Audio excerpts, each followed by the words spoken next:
కనకపురం అనే గ్రామంలో రంగయ్య, గంగయ్య అనే ఇద్దరు మిత్రులు ఉండేవారు.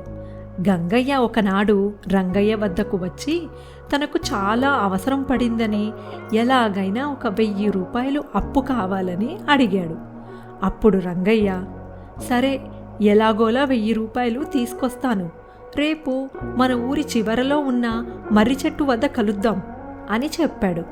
మర్నాడు రంగయ్య వద్ద నుండి 1000 రూపాయలు తీసుకుని గంగయ్య, సమయానికి డబ్బు సమకూర్చావు, త్వరలోనే నీ డబ్బు తిరిగిచ్చేస్తాను అని చెప్పి వెళ్ళిపోయాడు. కొంతకాలం గడిచింది. గంగయ్య మాత్రం డబ్బులు తిరిగిచ్చే ఊసే ఎత్తలేదు.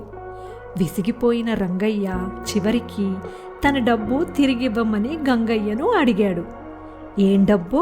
నువ్వు నాకెప్పుడిచ్చావు? నేను నీ దగ్గరెప్పుడు తీసుకున్నాను అని అన్నాడు గంగయ్య. గంగయ్య మాటలకు విస్తుపోయిన రంగయ్య రాజుగారికి ఫిర్యాదు చేశాడు. రాజుగారు అడగగా తాను ఏ డబ్బు రంగయ్య వద్ద తీసుకోలేదని ప్రమాణం చేశాడు గంగయ్య. అప్పుడు రాజుగారు, నువ్వు డబ్బు ఇచ్చినప్పుడు ఎవరైనా సాక్ష్యం ఉన్నారా రంగయ్య అని అడిగారు. లేరు ప్రభు, నేను మా ఊరి చివర ఉన్న మర్రి చెట్టు కింద డబ్బు ఇచ్చాను అన్నాడు రంగయ్య. నాకు ఏ చెట్టు కింద డబ్బు ఇవ్వలేదు, అసలు ఆ చెట్టు ఎక్కడుందో కూడా నాకు తెలియదు ప్రభు అని అమాయకంగా చెప్పాడు గంగయ్య. రంగయ్య, ఏ చెట్టు కింద అయితే డబ్బు ఇచ్చావో ఆ చెట్టును సాక్ష్యానికి రమ్మని తీసుకురా అని అన్నారు రాజుగారు. అప్పుడు రంగయ్య, చెట్టు సాక్ష్యం చెప్పడానికి ఎలా వస్తుంది ప్రభు అని అడిగాడు. రాజుగారు రమ్మన్నారని చెప్పు, తప్పకుండా వస్తుంది అని భరోసా ఇచ్చారు రాజుగారు. సరేనని వెళ్ళిపోయాడు రంగయ్య. సభలోని వాళ్ళందరూ చెట్టు సాక్ష్యానికి ఎలా వస్తుంది అని అనుకోసాగారు. గంగయ్య మాత్రం ఎలాగూ చెట్టు సాక్ష్యం చెప్పడానికి రాదు, రంగయ్య తాను డబ్బు తీసుకున్నట్టు నిరూపించలేడు, ఇంకా తను డబ్బు తిరిగివ్వాల్సిన అవసరం లేదు అని లోపల సంతోషపడతాడు.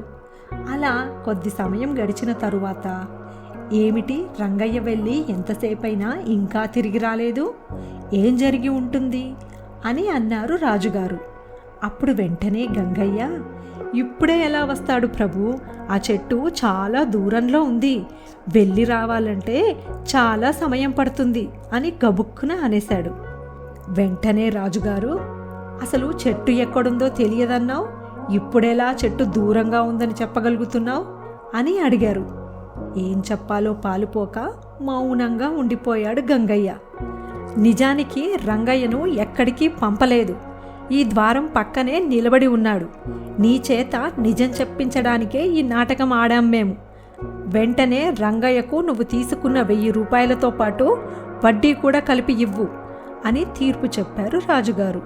చేసిన తప్పు ఒప్పుకొని రంగయ్యకు డబ్బు ఇచ్చేశాడు గంగయ్య. తనకు న్యాయం చేసినందుకు రాజుగారికి కృతజ్ఞతలు చెప్పాడు రంగయ్య.